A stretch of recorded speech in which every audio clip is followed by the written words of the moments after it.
எல்லாருக்கும் பொதுவானவராக இருந்தாருன்னா வர்ற இளம் தலைவர் ஒரு நீண்ட கால இதுவாக இருப்பார். இல்லை வரும்போதே முத்திரை குத்திட்டாங்கன்னா சிக்கலாகிடும் அப்படின்னு. இல்லை வருங்காலங்களில் அதை சரி பண்ணுவோம் அப்படின்னாங்க. இன்றைக்கி அதுக்கு எல்லாம் சேர்த்து வைக்கிற மாதிரி பந்தக்கால் பூஜை நடந்திருக்கு. சினிமாவுக்கு வர எல்லாம் எம்ஜிஆர் ஆயிடலான்னு பார்க்குறீங்களா? எல்லாத்துக்கும் மேலே உங்களுக்கு என்ன அரசியல் தெரியும்? இது எல்லாம் தேவையில்லை. இவங்க என்னன்னா ஆள்வதற்கு நான் ஏதாவது சினிமா விளாட்னா நீ நான் வந்துட்டு போ, மற்றபடி எங்களுக்கு தான் பட்டா போட்டு கொடுத்துக்குறாங்க. அறிவும் எங்களுக்கு தான், நாங்கள் தான் அறிவாளி, நீ எதுவும் அறிவாக பேசிடக்கூடாது. இது எல்லாருக்கும் அவங்க பண்ணுறது அந்த டீம். அதனால் இந்த மாதிரி விஷயங்கள் உனக்கான மாநாடு நடத்திட முடியுமா அப்படின்ற மாதிரி நீ ஏன் தேவையில்லாமல் இது காங்கிரஸ் கட்சியில் சேர்ந்துடலாமே? நேற்று நீ விட யூகே சொல்லுவாங்க. அப்போ உனக்கு என்ன நாலேஜ் இருக்குது? நீ என்ன கொடி பண்ணுற? ஏன் கொடினா ஏதாவது ஒரு கலர் இருந்தால் ஆகணும். விஜய்ன்ற ஒரு ஆள் அது 50 வயசில் கட் பண்ணிவிட்டு அரசியலுக்கு வராருன்னா ஏதோ ஒரு நோக்கத்துக்கு வராரு. அவர் என்ன வரலான்னா உனக்கு நான் பட்டா போட்டு கொடுத்துருதா? இல்லை நீங்கள் கரெக்டாக நடத்திட்டு இருக்கிறீங்க, அவர் வந்து கெடுக்கிறாருன்னா ஓகே நம்ம எதிர்க்கலாம். வரட்டுமே, வந்து தப்போ ரைட்டோ பண்ணட்டுமே. பண்ணாதானே தெரியும் யார் என்ன பண்ணணும். சான்ஸே கொடுக்க மாட்டேன், உனக்கு அறிவே கிடையாதுன்னா. எம்ஜிஆர் அப்படி தானே பண்ணான். நீ பெரிய அரெஸ்டாவே இரு, நீ ஏன் பூமி பூஜை நடத்தின பாரு. இப்போ நாங்கள் என்ன சொல்கிறது, எங்களுக்கு சொல்கிறதுக்கு வாய்ப்பு இல்லாமல் பண்ணிட்டேன்னு. பூமி பூஜையே பண்ணு, நீ ஏன் பெரியார் சமாதிக்கு வந்த? இப்போ நாங்கள் எதுவும் சொல்கிறதுக்கு வாய்ப்பு இல்லாமல் இருக்குது. நீ வாட்டில் இப்படியே இருந்துட்டு நீட்டை எதிர்க்கிறேன்ற. இப்போ நாங்கள் எங்கே போகிறது? எங்கள்கிட்ட இருந்த ஒன்றே அதுதான். அது நீயும் எதிர்க்கிறேன்னு சொன்னால் நாங்கள் என்ன பண்ணுறது? உதயநிதி அழியணும்னு யார் விரும்புவோம்? அவருடைய கொள்கையை நீங்கள் விமர்சனம் பண்ணுங்கள், அவருடைய அரசியலை விமர்சனம் பண்ணுங்கள். நீங்கள் அழிஞ்சு போன்றோம்னா யாருமே ஏற்றுக்க மாட்டாங்க. பவன் கல்யாணம் அழியணும்னு யாராவது விரும்புவாங்களா? பவன் கல்யாணுடைய அரசியல் கொள்கைகள் இது. நீங்கள் அந்த அரசியலே வரல, எதையோ யாரையோ திருப்திப்படுத்துறதுக்கு உதயநிதிட்ட பாயிறீங்க. அதை எப்படி ஏற்றுக்க முடியும்?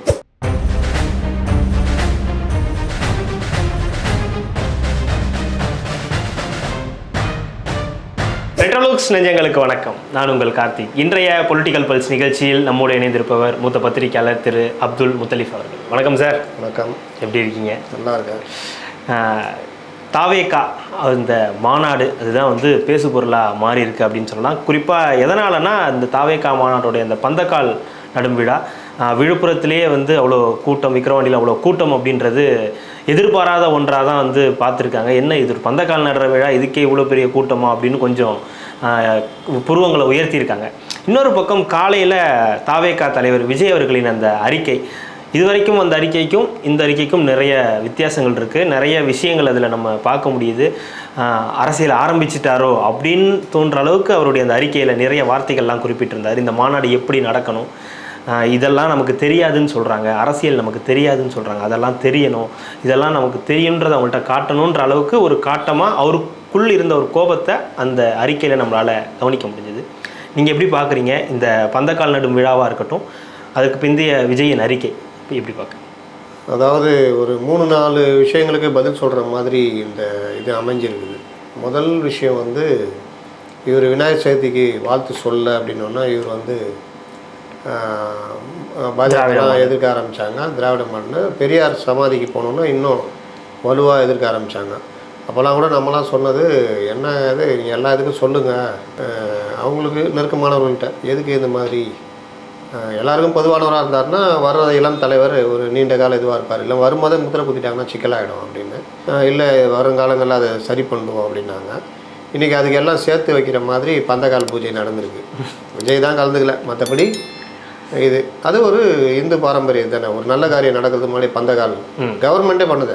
ஆமாம். அப்போது நீங்கள் பண்ணுறாருன்னா அப்போ இவர் வந்து பியூராக அந்த இந்த பாதை திராவிட பாதைலாம் கிடையாது, அதெல்லாம் சும்மா ஒரு ஹம்பேக் தான். நீங்கள் மக்களுக்கு என்ன பாதை அவ்வளோதான், சும்மா இதெல்லாம் சொல்லிக்கிட்டு நீ இப்படி இருக்கிறத விட கரெக்ட் எல்லாருக்கும் பொதுவான ஆளாக இருந்துட்டு போ. பிஜேபிக்காரங்களும் மேட்ரை கையில் எடுத்துக்கூடாது, இங்கே பெரியார் வாரிசுகளும் எடுத்துக்கூடாது, எல்லாத்துக்கும் ஈக்குவல் பண்ணுற மாதிரி போகணும் அப்படின்னு ரஜினிகாந்துக்கு நலம் பெறத்துக்கு ட்வீட் பண்ணதும் ஒரு பெரிய மாற்றம். ஏன் மாற்றம்ன்றனா இவங்களுக்கு பிரச்சனை இல்லை, கீழே வந்து இவர்களுக்கு எதிரான ஆட்கள் வந்து அதாவது பொதுவாக பாஜகலையும் இருப்பாங்க, திமுகலையும் இருப்பாங்க, ரஜினி ரசிகர்கள், அஜித் ரசிகர்கள் மாதிரி இருப்பாங்க, அரசியல் சார்ந்த ரசிகர்கள் இருப்பாங்க. அப்போ அந்த மாதிரி ஆட்கள்லாம் வந்து விட்டு இவங்களை அட்டாக் பண்ண வைக்கிறது, இவங்க திருப்பி அட்டாக் பண்ணும்போது அது பொதுவான ரசிகர்களுக்கான ஒன்றும் எந்த கட்சியிலும் இருக்க மாட்டாங்க, அவங்களுக்கு வந்து இது இறக்கி விட்ற கதையாக பண்ணுறதுலாம் இருக்குது. அப்போ இதுக்கெல்லாம் முற்றுப்புள்ளி வைக்கணும்னா இவர் பண்ணணும். இன்னும் ரஜினிகாந்தை நேரடியாக சந்தித்து ஒரு வாழ்த்து சொல்லி இது பண்ணார்னா இன்னும் கொஞ்சம் அந்த இதெல்லாம் வீரியம் குறையும் அப்படின்றது நம்முடைய எதிர்பார்ப்பு. மாநாடு இது அறிக்கை வந்து ஏன்னா இவர் இன்னைக்கு கூட யூகே செல்வமன் பேசியிருக்காரு. இந்த மாதிரி நீங்கள் வந்து அப்படி இருக்கீங்க, கொடி 2 யானை வச்சுருக்கீங்க, பதில் சொல்ல அது சொல்லுங்கள். என்ன கொள்கைன்னே தெரியல. என்ன கொள்கைன்னு அதான் அவர் தான் சொல்லிட்டார் 27 சொல்கிறேன்னு. அப்புறம் என்ன அவசரம்? கொள்கை திருவிழா அப்படின்றது தான் அந்த இதில் முக்கிய குறிப்பு. அப்போ இருக்கும்போது நீங்கள் என்ன மற்ற திமுகவில் என்ன கொள்கைன்னு கேட்டால் கூட்டு சேர்ந்தீங்க. அதனால் அந்த இதெல்லாம் கிடையாது. அப்போ அவர் வந்து இது எல்லாத்தையும் பார்க்குறாரு. இந்த அறிக்கையை வந்து இவங்களுக்கு மாநாடு நடத்த தெரியுமா, இவங்களுக்கு அரசியல் தெரியுமா, இந்த மாதிரி விஷயங்கள்லாம் கட்டியம் கூறுவதாக இந்த மாநாடு இருக்கணும் அப்படின்றது ஒன்று. ரெண்டாவது கட்டுப்பாடு முக்கியம். பெண்கள் குழந்தைகள் எல்லாம் வர்றாங்க, கூட்டம் வந்துச்சுன்னா பல இதுவும் வரும், இராணுவ கட்டுப்பாடோடு இருக்கணும் அப்படின்னு. ஏன் இந்த இது வருதுன்னா, நீங்கள் விடுதலை சிறுத்தைகள் மாநாடு, மது ஒழிப்பு மாநாடு நல்ல நோக்கத்துக்கு நடத்துகிறாரு. ஆனால் அந்த மாநாடு எப்படி போகுது? மாநாடுனா எல்லாமே இருக்கும். 100 பேர் வரும்னா ஒரு 10 பேர் அப்படி இப்படி இருக்க தான் செய்வோம். ஏன்னா இளைஞர்கள் இது. அப்போ அதை வந்து அதை மட்டுமே எடுத்து வச்சுக்கிட்டு மாநாடு பாரு இப்படி இருக்குது அப்படி இருக்குன்னா அது இல்லை. அதே வேலையை விஜய்க்கும் பண்ணுவார்கள் அப்படின்றது தெரியும். அப்போ அந்த இதை தவிர்க்கணும்னா அவர் சொல்கிறாரு. ஆனால் அது நடக்காது.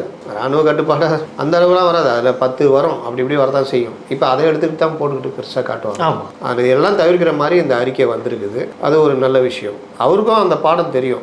விடுதலை சிறுத்தைகள் இது என்ன பிரச்சனை ஆச்சு, அப்போ நம்ம அதுலேருந்து மாறுபட்டு என்ன பண்ணணும்னு. எல்லாத்துக்கும் மேலே ஃபஸ்ட் டைம் விஜய் மாநாடு நடத்துகிறாருன்னா அது எப்படி வெற்றிகரமாக நடத்தணும், அதில் எந்த பிரச்சனையும் வந்துடக்கூடாதுன்றதுல உறுதியாக இருக்கார். அதனால் இந்த இதுக்குன்னு ஒரு தனி ட்விட்டர் அக்கௌண்ட் ஆரம்பிச்சிட்டாங்க. அந்த மாநாட்டுக்கு வேலையெல்லாம் போய்கிட்டு இருக்குது. பார்ப்போம். ரொம்ப ஒரு அணுகுவதற்கு எளியவர்களாக இருக்கிறாங்க.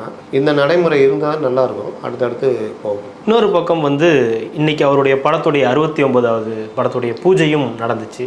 ஆனால் அவர் அங்கே வரலை, படத்தோட பூஜைக்கு வந்திருக்காரு அப்படின்ற ஒரு கேள்வியும் எழுது. ஏன்னா பந்தக்கால் நடுறது அப்படின்றது மிக முக்கியமான ஒரு சம்பிரதாயமாக பார்க்கப்படும் போது தன்னுடைய கட்சியின் பந்தக்காலுக்கு நடுவதற்கே அவர் வரவில்லை, ஆனால் படத்துடைய பூஜைக்கு போயிருக்காருன்ற விமர்சனங்களும் எழுது இல்லையா? இதை எப்படி பார்க்கலாம்? அதாவது அவர்கிட்ட பிரச்சனை என்னென்னா, இன்றைக்கி பந்தக்காலே பார்த்தீங்க, அது ஒரு மினி மாநாடு மாதிரி இருந்தது.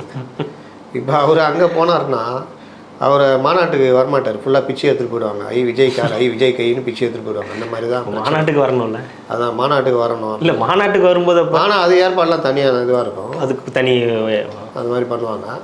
இது இந்த மாதிரி எல்லா இடத்துலையுமே வந்து ஒரு பிரச்சனையை உண்டு பண்ண வேணான்ற மாதிரி இருக்குது. பெரியார் சிலைக்கு கூட, பெரியார் சமாதிக்கு வந்தது அறிவிச்சிட்டு வந்திருந்தா அன்றைக்கி கமிஷனர் ஆஃபீஸில் அந்த இடமே ஸ்தம்பிச்சிட்ருக்கும். அது தேவையில்லாத வேலைன்னு தான் பார்க்குறாங்க. அதுவும் நல்லதும் கூட எனக்கு நினைஞ்சு. இன்னும் நான் அடுத்தடுத்து கோரிக்கை என்ன வைக்கிறேன்னா, பெருசாக பொதுமக்களுக்கு இடையூறு பண்ணுற மாதிரி பண்ணாதீங்க. எப்போவுமே அது மாதிரி பண்ணாமல் இருந்தால் அது ஒரு நல்ல ஒரு விஷயம், நல்ல ஒரு முன்மாதிரி. ஒரு காலத்தில் ஒரு பெரிய மாநாடு நடந்தது சென்னையில், வடபழனியில். இது மாநாடு விஜயாசேஷன் மாநாடு நினைக்கிறேன். ஜோதி பாஸ் அப்போ முதல்வர் அவர் வர்றப்போ, முதல்வர்னால் அவர் இங்கே வராருன்னா அவர் இது தானே, முன்னாடி பின்னாடி வண்டிலாம் போட்டு டிராஃபிக் கிளியர் பண்ணி, அப்போ அவர் கொஞ்சம் ஃபேமஸான முதல்வர். பண்ணப்போ அவர் டக்குன்னு இது பண்ணி கேட்டாராம், என்ன இது என்ன இல்லை சிஎம் வராரு, அவங்க வாட்டில் அவங்க வேலையை பாட்டு நம்ம வாட்டு நம்ம போகிறோம், இது ஏன் இது மாதிரிலாம் பண்ணுறீங்கன்னாராம். அப்போ அந்த மாதிரி நமக்கு விளக்கணும், ரோடே காலியாக இருக்கணும், அந்த பந்தா பண்ணணுன்றது தான் தலைவனுக்கு அழகுன்னா அப்படி இல்லை. சாதாரணமாக இது பண்ணணும், தொல்லை கொடுக்கக்கூடாது முதல்ல அப்படின்றது. இந்த மாதிரி நடவடிக்கைலாம் கரெக்டு. சில இடங்கள்லாம் போகாமல் இருக்கிறது நல்லது. பூஜை, அவங்க படம் பூஜை வேறு முக்கியமானது இருந்தார். இதெல்லாம் எப்படி கண்டுபிடிக்கிறாங்க? அது வரும் சார். அதெல்லாம் நீங்கள் எக்ஸ் தளத்தில் நீங்கள் இருந்துக்கிட்டு இதெல்லாம் கேட்கலாமா? இதெல்லாம் எப்படி கண்டுபிடிக்கிறாங்க அப்படின்னு இல்லை, எனக்கு காட்ட மாட்டேங்குது, என்னன்னு தெரியல. இன்னொரு பக்கம் வந்து புஷியானந்த் அவர்கள் சில நாட்களுக்கு முன்பு பேசியது பெரிய சர்ச்சையாக இருந்தது. தளபதி அவர்களை பார்க்குறதுக்காக வந்து நீங்கள் வேலையை விட்டுட்டு கூட வாங்க, உங்களுக்கு சம்பளம் தர மாட்டேன், போனஸ் தர மாட்டேன்னு சொன்னால் கூட நீங்கள் தளபதியை பார்க்கறதுக்காக வரணும் அப்படின்னு. இந்த மாதிரியான விஷயங்கள் வந்து நீங்கள் அது கட் பண்ணி எடுத்து போடுறாங்க, அது முழுசாகவும் பார்க்க வேண்டி இருந்தாலும் இதை பேசுகிறதும் ஒரு வகையான இது தானே, தவறு தானே. கட் பண்ணி எடுத்து போட்டாலும் அந்த பாட்டு சொல்கிறதே தப்பு தான். ஒரு புஷியானந்த் ஒரு தளபதி, ஒரு தலகர்த்தர், நல்லா வேலை செய்யக்கூடியவர். ஆனால் நல்ல பேச்சாளியான்றது பார்த்தா கொஞ்சம் சிக்கல் தான் நினைக்கிறேன். அவர் அறியாமல் அந்த மேடையில் வந்து மைக்கு கும்பல் பார்க்கும்போது ஒரு உணர்ச்சி வசப்படுறதுன்னு இருக்குது. அவங்க வாழ்க்கையில் அவர் இருந்திருக்காரு. ஆனால் இது மாதிரி ஒரு பெரிய மாநாடை தலைமையாட்டு நடத்துகிற இடத்துல எல்லாரையும் வரவேற்கிற இதில் இருக்கும்போது அவர் அறியாமல் அந்த வார்த்தைகள் வெளிப்பட்டுருக்குது. அது ரொம்ப முக்கியம். ஏன்னா சினிமாவுக்கு ரசிகனாக போனதே பாதி பேர் வேலைக்கு போக மாட்டான், வீட்டில் நல்ல பேர் இருக்காது. கட்சி ஆரம்பித்த அப்புறம் இந்த மாதிரி விஷயம் அது தீபாவளிக்கு 4 நாள் முன்னாடி இப்போ தென் மாவட்டத்துலேருந்து ஒருத்தர் இங்கே வரான் வச்சுக்கோங்க, அவன் அது முன்னாடி நாள் கிளம்புவான், மாநாடு அட்டன் பண்ணுவான். அதுக்கு அடுத்த 3 நாள் போயிடும். அது ஒன்று பாதுகாப்பாக போயிட்டு வரணும். வந்து மழை நேரம், இந்த மாதிரி வீட்டில் எல்லோரும் பயந்துக்கிட்டு இருக்கிற டைமு, 2வது வருஷம் பூரா வேலை செய்வீங்க, எல்லோரும் போனஸ் வந்து கொடுக்க மாட்டாங்க, கம்பெனிகள் கொடுக்கும். சின்ன சின்ன முதலாளிகள் கொஞ்சம் யோசிச்சு தான் கொடுப்பாங்க. நீங்கள் அந்த நேரத்தில் நான் 4 நாள் லீவுனா போகணும், போனஸ் கிடையாதுனா அது ஒரு சிக்கல். அப்போ அதெல்லாம் பார்த்துட்டு நீங்கள் இந்த கொல்லி வைக்கிற வேலைலாம் பண்ணுவாங்க, மற்ற கட்சியிலையும் வைப்பாங்க.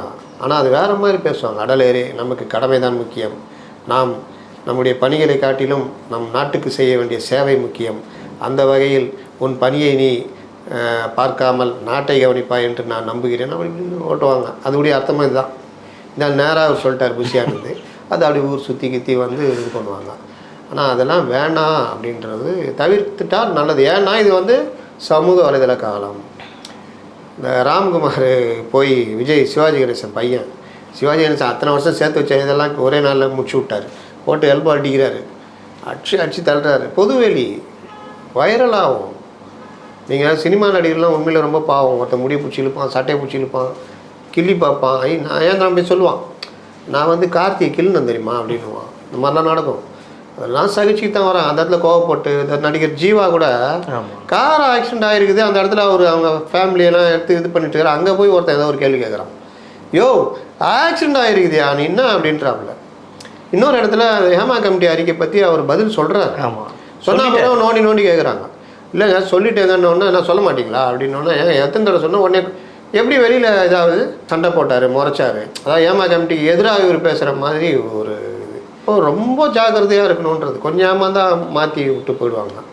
அதனால் அது வந்து அது சரி பண்ணுவாங்க. இன்னொரு பக்கம் இந்த விஜயின் அறிக்கை மறுபடியும் சொல்லணும்னா எதெல்லாம் ஒரு நோட் பண்ணியிருக்காருன்னு நம்ம சொல்லலாம். விஜய் அவர்கள் வந்து சமூக வலைதளங்கள் பேசுகிறதா இருக்கட்டும், பொதுவெளிகளில் பேசுகிற விஷயங்களாக இருக்கட்டும், இதெல்லாம் நோட் பண்ணியிருக்காருப்பா அப்படின்னு நம்ம சொல்லலாம். சில விஷயங்கள்லாம் நம்ம பார்க்கும்போது நமக்கு இதெல்லாம் தெரியாதுன்னு அவங்க சொல்கிறாங்க, அதெல்லாம் நம்ம மாற்றி காட்டணும் அப்படின்னு எதை குறிப்பிடுறாரு? முதல் இது வந்து சினிமாக்காரங்க வைக்கிற விமர்சனம், நேற்று வந்தவங்களாம் அரசியலுக்கு வந்துடலான்னு பார்க்குறான். 2 அமாவாசை தாங்காது, ஒரு மாநாடு தள்ள மாட்டாங்க. சினிமாவுக்கு வர எல்லாம் எம்ஜிஆர் இல்லைன்னு பார்க்குறீங்களா? எல்லாத்துக்கும் மேலே உங்களுக்கு என்ன அரசியல் தெரியும்? இது எல்லாம் தேவையில்லை. இவங்க என்னன்னா ஆள்வதற்கு நான் ஏதாவது சினிமா விளாட்னா நீ நான் வந்துட்டு போ, மற்றபடி எங்களுக்கு தான் பட்டா போட்டு கொடுத்துறாங்க. அறிவும் எங்களுக்கு தான், நாங்கள் தான் அறிவாளி, நீ எதுவும் அறிவாக பேசிடக்கூடாது. இது எல்லாருக்கும் அவங்க பண்ணுறது அந்த டீம். அதனால் இந்த மாதிரி விஷயங்கள் உனக்கான மாநாடு நடத்திட முடியுமா அப்படின்ற மாதிரி நீ ஏன் தேவையில்லாமல் இது காங்கிரஸ் கட்சியில் சேர்ந்துடலாமே. நேற்று நீ விட யூகே சொல்லுவாங்க. அப்போ உனக்கு என்ன நாலேஜ் இருக்குது? நீ என்ன கொடி பண்ணுற? ஏன் கொடினா ஏதாவது ஒரு கலர் இருந்தால் ஆகணும். உலகத்தில் 7 கலரு, அதுக்கு மிக்ஸ் பண்ணால் ஏதோ ஒரு 4 கலர் எக்ஸ்ட்ரா வரும், அவ்வளோதானே. அதில் தானே கொடி பண்ண முடியும். கொடினா செவகமாக தான் பண்ண முடியும். கொடியில் ஏதாவது வச்சு தான் ஆகணும். பூ வச்சா பூ ஏன் வச்சுன்றது, யானையை வச்சா யானையை நிற்க வச்சா ஏன் நிற்கிதுன்றது, காலை தூக்குனா ஏன் தூக்குச்சின்றது, வட்டத்தை ஏன் போட்டேன்றது, உள்ளே என் பூவை வச்சா அந்த பூவில் என்ன பூ, அது இந்த பூவா அந்த பூவா, என்ன தான் பண்ணுறது? அதனால் இது இவங்க வேலையெல்லாம் மடம் மாற்றுன்னு சொல்கிறாருல்ல திருமாவளவன், அந்த மாதிரி மடை மாற்றுகிற வேலை. விஜய் வந்துட்டார்னா சிக்கலாகிடும். பூமி பூஜைக்கே இவ்வளோ பேர் வரான், எந்த அறிவிப்பும் இல்லை தெரியுமா? ஆமாம், வாங்கன்ற எந்த அறிவிப்பும் இல்லை. நான் என்னடா இது மழைன்னு சொல்லிட்டு முன்கூட்டியே மாநாடு ஏற்பாடு பண்ணிட்டாப்லையான்னு பார்க்குறேன் நான். அப்போது இந்த இதெல்லாம் பயம் வருது. இவங்க வந்துட்டானா, ஒழுங்காக பேசிட்டாங்க, கமல்ஹாசன் மாதிரி இல்லாமல் ரெகுலராக டெய்லி பேச ஆரம்பிச்சிட்டாருன்னா என்ன பண்ணுறது? நீங்கள் ரஜினி ஃபேனா சார்? யார் நீங்கள்? நானா? ஆமாம். என்ன ஓகே, என்ன விஷயம்? இல்லை கேட்டேன். கமலஹாசன் எப்போவுமே ஒரு இதுவாக பேச அப்படி கிடையாதுங்க. அவர் திரைத்துறையில் நான் ஏதாவது விமர்சிச்சிருக்கேனா, அவருக்கு நடிகை தெரியாதுன்னு சொல்லியிருக்கேனா, சினிமா பற்றி அவருக்கு தெரியாது சொல்லியிருக்கேனா, அவர் ஒன்றுமே இல்லைன்னு சொல்லியிருக்கேனா? எப்போவுமே பத்திரிகையாளர் வந்து பிரிச்சுக்கணும். ரஜினி ரசிகர், ஆனால் ரஜினி ரசிகர்கிட்ட அதிகமாக திட்டு வாங்கினது நானாக தான் இருப்பேன். அவங்கெல்லாம் பிறந்து கூட இருக்க மாட்டாங்க நான் ரஜினி ரசிக்க ஆரம்பித்தப்போ. ஆனால் அவங்க பெருசாக தான் இப்போ வந்து தூக்கி சொல்லிட்டாங்க, நான் பெரியார், ஐயோ பெரியார், அம்மா பெரியார், ஐயோ பெரியார், ஐயோ நான் தமிழ், ஐயோ நான் தமிழன்னு சொல்ல, அது மாதிரி ஐயோ நான் பெரியார், ஐயோ அப்படின்னு சொல்கிறாங்கல்ல. இதெல்லாம் நான் 13 வயசுலேயே இது பண்ணிட்டு பார்த்துட்டு வந்தாள், பல வருடங்கள் இருந்திருக்கும். ஆனால் இன்றைக்கி அந்த உணர்ச்சி வசப்படுறது கூடாது. ரஜினி பிடிக்கும், ரஜினி அரசியல் பிடிக்காது. ஏன்னா அவரால் இந்த அரசியலை பண்ண முடியாது. இன்னொன்று அவர் வலதுசாரி அரசியலை கையில் எடுக்கிறாரு, அது இதாகாது. எல்லாத்துக்கும் மேலே ரஜினியுடைய குணத்துக்கு இது செட் ஆகாது. அப்படி கமலை அரசியலில் வேலைக்கு ஆக மாட்டார், சினிமாவில் அவர் அடிச்சுக்க ஆள் கிடையாது. இந்த புரிதல் இருக்கணும். இப்போ உதயநிதி வந்து அவருடைய அரசியல் பிடிக்காது, இதெல்லாம் ஓகே. ஆனால் அவரை பவன் கல்யாண் திட்டினா ஏற்றுக்க மாட்டோம், அது வேறு. அந்த மாதிரி இப்போ இவர் விஜய் நடிகர். உண்மையிலே சொல்கிறேன், விஜய் படம் எனக்கு பிடிக்காது. நீங்கள் பல இதெல்லாம் பார்த்தீங்கன்னா லியோ இதெல்லாம் நான் பேசியிருப்பேன். பொதுவாகவே அந்த டைரக்டரில் இப்போ எடுக்கிறது இந்த வன்முறை காட்சிகள் பீஸ்டெல்லாம் நான் பயங்கரமாக கிண்டல் பண்ணியிருக்கேன். ஆனாலும் விஜய்ன்ற ஒரு ஆள் அவர் 50 வயசில் கட் பண்ணிவிட்டு அரசியலுக்கு வராருன்னா ஏதோ ஒரு நோக்கத்துக்கு வராரு. அவர் என்ன வரலான்னா, உனக்கு நான் பட்டா போட்டு கொடுத்துருந்தா இல்லை நீங்கள் கரெக்டாக நடத்திக்கிட்டு இருக்கிறீங்க, அவர் வந்து கெடுக்கிறாருன்னா ஓகே நம்ம எதிர்க்கலாம். வரட்டுமே, வந்து தப்போ ரைட்டோ பண்ணட்டுமே. பண்ணாதானே தெரியும் யார் என்ன பண்ணணும். சான்ஸே கொடுக்க மாட்டேன், உனக்கு அறிவே கிடையாதுன்னா. எம்ஜிஆர் அப்படி தானே பண்ணாங்க. எம்ஜிஆர் கூட இருக்கிற வரைக்கும் எம்ஜிஆர் ஏடிஎம்கே ஆரம்பிச்சோன்னே மலையாளி, அறிவில்லாதவர். எம்ஜிஆர்லாம் கிட்டத்தட்ட காமெடி பீஸ் மாதிரி ஆக்க பார்த்தாங்க. அதெல்லாம் தாண்டி எம்ஜிஆர் மேலே ஒரு கிரேஸ் இருக்குல்ல அந்த மக்களுக்கு, இவங்க போட்டு பாடாப்படுத்தினதெல்லாம் அவருக்கு ப்ளஸ்ஸாக மாறிக்கிட்டே இருந்தது. அந்த ப்ளஸ்ஸு வந்து ஜெயலலிதா அப்படியே கண்டினியூ பண்ண ஆரம்பிச்சிட்டாங்க. அது அப்புறம் யார், ஜெயலலிதா அவங்க ஒரு பெண் அப்படின்றத தாண்டி அவங்களுக்கு எவ்வளோ இது நடந்தது தெரியுமா. அதெல்லாம் அவங்க கடந்து தான் போனாங்க. ஸோ அந்த வரிசையில் விஜய் வராரா? ஆமாம், அடுத்து விஜயகாந்துக்கு நடந்தது, சீமானுக்கு நடக்குது, விஜய்க்கு நடக்குது. இதையெல்லாம் எதிர்கொண்டு இதெல்லாம் பார்க்கணும். எம்ஜிஆர் நடந்திருக்கு, விஜயகாந்துக்கு நடந்திருக்கு, சீமானுக்கு நடந்துக்கிட்டு இருக்கு, நமக்கும் நடந்துக்கிட்டு இருக்குது. அப்போ இதெல்லாம் சமாளித்து வந்துட்டா நம்ம ஆள் அப்படின்றது. இதில் ஏதாவது பயந்து போயோ ஒதுங்கிறதோ அதெல்லாம் நீங்கள் கரெக்டாக நடந்தீங்கன்னா மக்கள் உங்ககிட்ட நிற்பாங்க. இல்லை சார், எல்லாருமே ஒரு ஒரு ஒரு தாக்குதலை தொடுக்கிறாங்க இல்லையா? இப்போ விஜய் அப்படின்ற ஒரு நபர்கிட்ட திமுக ஒரு தாக்குதலை தொடுக்கிறாங்க. அதிமுக இன்னும் பெருசாக பேச ஆரம்பிக்கலை. சீமான் வந்து தம்பின்றாரு, அப்புறம் இல்லை நாங்கள் தனியாக தான் அப்படின்றது. ஈவிகே இளங்கோவன் போன்றவங்க இப்போ பேசுகிறாங்க. பாஜகலேருந்து தமிழிசை அவங்க சொல்கிறாங்க, நீங்கள் பெரியார் அப்படி இப்படின்னு சொன்னீங்க, இன்றைக்கி பார்த்தீங்களா பூமி பூஜையெல்லாம் போட்டு இப்படி பண்ணுறீங்க. இப்போ எல்லா பக்கத்துலேருந்து ஒரு தாக்குதல் நடக்குது. பெரியார் விரும்புகிறவன் இந்து மதத்தை பின்பற்றக்கூடாது எங்கேயும் இல்லையே. மதத்தால் இந்து, நான் தெய்வ நம்பிக்கை எனக்கு இருக்குது. ஆனால் எனக்கு பெரியாரை பிடிக்கும். ஒரு பெரியார் என்ன வெறுமனே இந்துக்களை மாத்திரமா எடுத்தார், பல நல்ல கொள்கைகள் சொல்லியிருக்காரு. பெண்ணடிமைத்தனத்துக்கு எதிராக பேசியிருக்காரு, முற்போக்கு கருத்துல பேசுகிறாரு. அவரே வந்து பகுத்தறிவு தான், அவரோட பகுத்தறிவு தான், சுயமரியாதை அதுக்கு மேலே. அப்போ பெரியார் இந்து மதத்தை கடவுள் நம்பிக்கைன்றதுக்கு ஒரு பக்கம் வச்சுக்கோங்க. அதுக்கு இந்த ஏன் கடவுளை நான் எதிர்க்கிறேன்னா, இதை வச்சுக்கிட்டு நீ உயர்வு தாழ்வுன்னு வைக்கிறத அனுமதிக்கிற இதுக்கு கடவுள் தான் காரணம் அப்படின்னா அந்த கடவுளை நான் மறுக்கிறேன்றார். ஆனால் அவர் எதிர்க்கிறது ஜாதிய கொடுமைகள், இந்த பிறப்பால் உயர்வு தாழ்வு, மற்ற விஷயங்கள், பெண்ணடிமைத்தனம், இந்த மாதிரி விஷயங்கள்லாம். அப்போது அந்த மாதிரி விஷயங்கள்லாம் எனக்கு பெரியாரை பிடிச்சிருக்குங்க.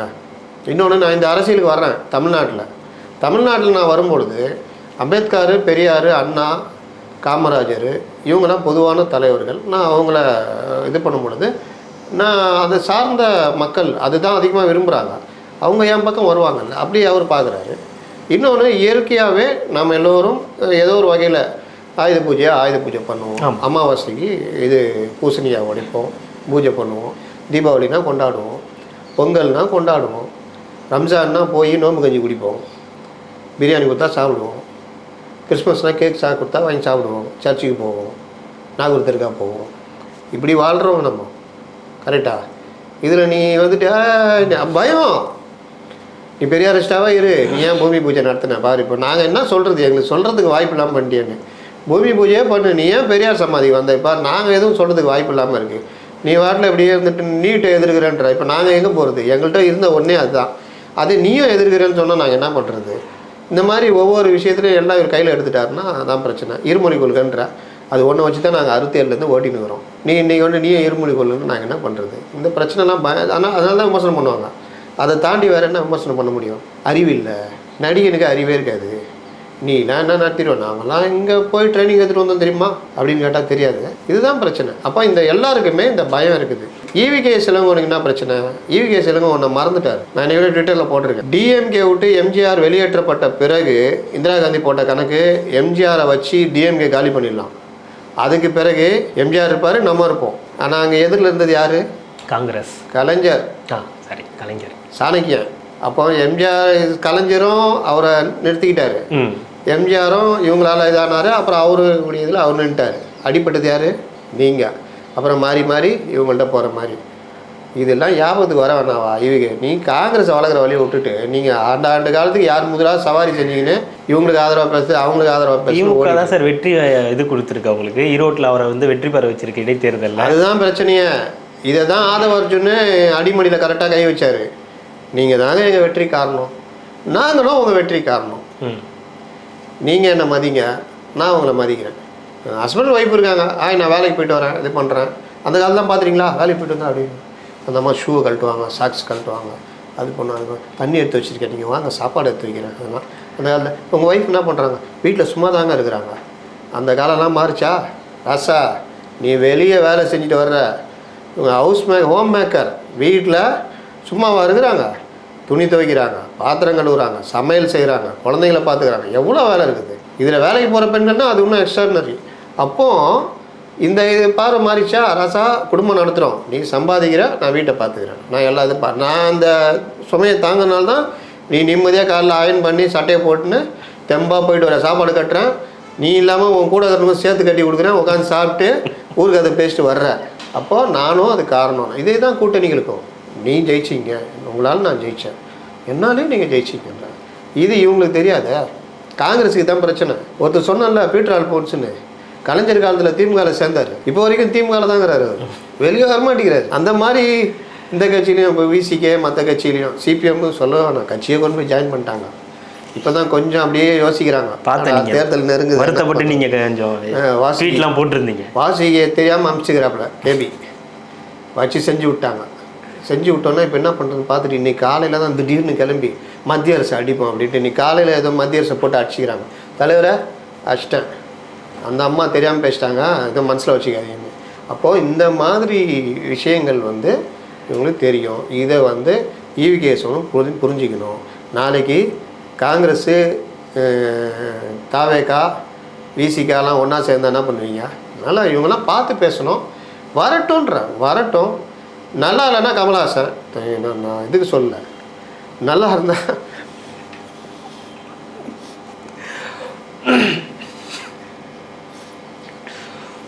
நல்லா இல்லைன்னா கமல்ஹாசன், நல்லா இருந்தால் விஜயகாந்த், எம்ஜிஆர் இந்த மாதிரி. அதனால் நம்ம ஒன்றும் சொல்கிறதுக்கு இல்லை, மக்கள் தான் தீர்மானிப்பாங்க. இன்னொரு பக்கம் வந்து நீங்கள் பேசும்போது குறிப்பிட்டீங்க, பவன் கல்யாண் வந்து உதயநிதியை வந்து விமர்சனம் பண்ணது.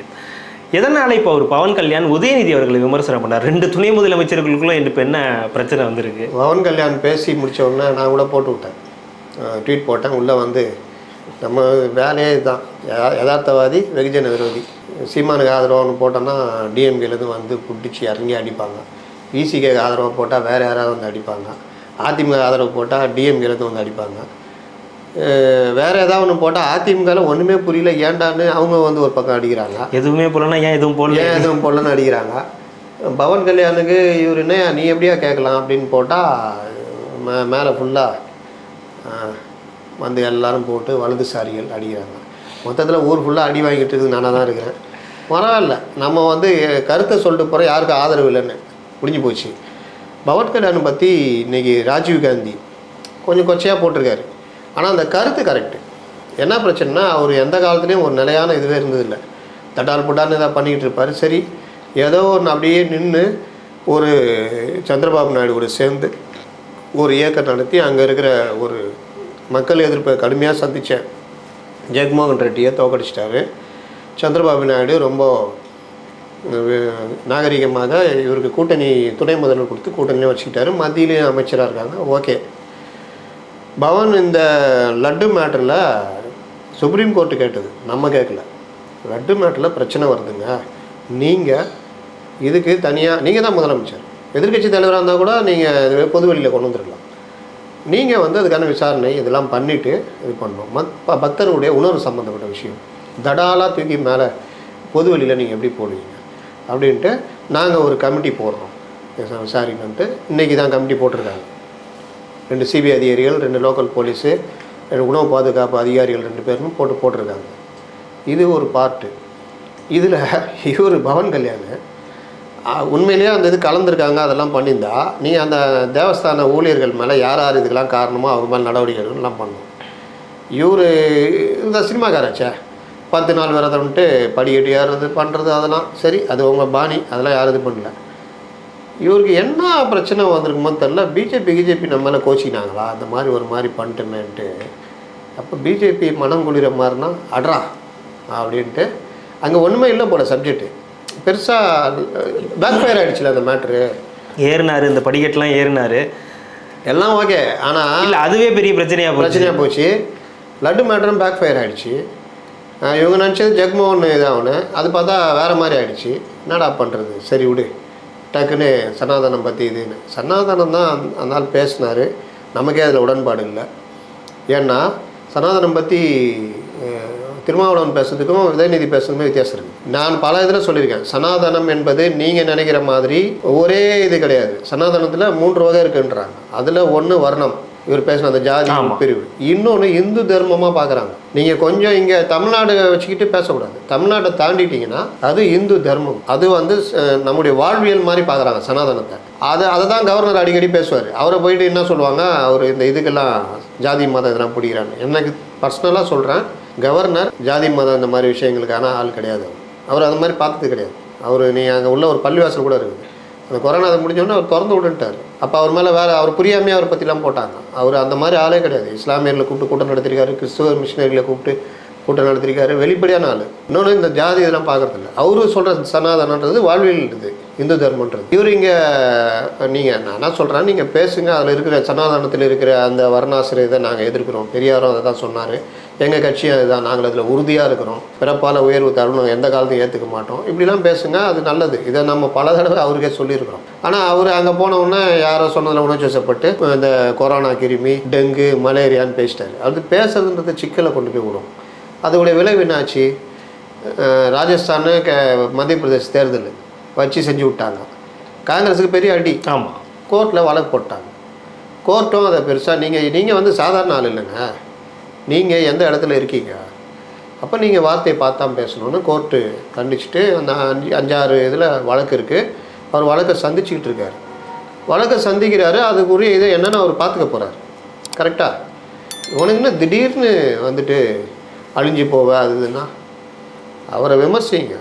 இப்போது நம்ம கூட உதயநிதி ஸ்டாலின் இதுனா நம்ம 19-21 முன்னாடி திமுக வரணும், இந்த மாதிரி பண்ணணும். வந்த பிறகு ரொம்ப நெருக்கமாக இருந்தவங்கள பல விஷயங்கள் சொல்லும் போது கேட்கல, சில இதெல்லாம் பண்ணல, சரி மாற்று கருத்து இருக்குது, விமர்சிக்கிறோம், அதெல்லாம் வரும். ஆனால் அழிஞ்சு போகணுன்னு யார் விரும்புவா? உதயநிதி அழியணும்னு யார் விரும்புவா? அவருடைய கொள்கையை நீங்கள் விமர்சனம் பண்ணுங்கள், அவருடைய அரசியலை விமர்சனம் பண்ணுங்கள். நீங்கள் அழிஞ்சு போகணுன்றமா யாருமே ஏற்றுக்க மாட்டாங்க. பவன் கல்யாணம் அழியணும்னு யாராவது விரும்புவாங்களா? பவன் கல்யாணுடைய அரசியல் கொள்கைகள் இது. நீங்கள் அந்த அரசியலே வரல, எதையோ யாரையோ திருப்திப்படுத்துறதுக்கு உதயநிதிட்ட பாயிறீங்க. அதை எப்படி ஏற்றுக்க முடியும்? அதனால் அது வந்து சரியில்லை. அவர் வெயிட் அண்ட் சி அப்படி தானே சொன்னார். நான் பார்த்து, ஏன்னா அவருக்கும் சில சிக்கல் இருக்குது, கோர்ட்டில் இருக்குது வழக்கு.